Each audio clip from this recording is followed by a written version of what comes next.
আজকে আমি যে রান্নাটি করতে চলেছি এটি হচ্ছে বাটা মাছের সর্ষে বাটা।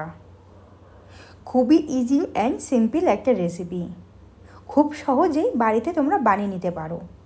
তার জন্য আমার লাগছে বাটা মাছ।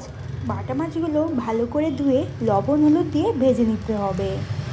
তার জন্য আমি একটা প্যানে তেল গরম করে বাটা মাছগুলো দিয়ে দিচ্ছি একটু একটু করে।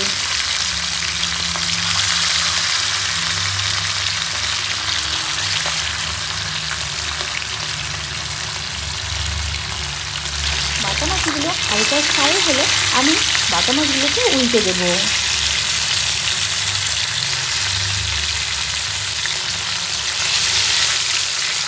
যখন দেখবো যে বাটা মাছগুলো এপিট ওপিট দুপিটি ভালো করে ভাজা হয়ে গেছে, বাটা মাছগুলো নামিয়ে সেই তেলে দিয়ে দেবো কালো জিরে ফোড়ন। কালো জিরে একটু ভাজা হলে দিয়ে দেবো আদা বাটা। আদা বাটা একটু ফ্রাই হলে দিয়ে দেবো কাঁচা লঙ্কা আর সরষে বাটা। ভালো করে নাড়াচাড়া করে নেব যতক্ষণ না মশলাটি কষা হচ্ছে। আর এই মশলার মধ্যে দিয়ে দেবো সামান্য লবণ আর হলুদ।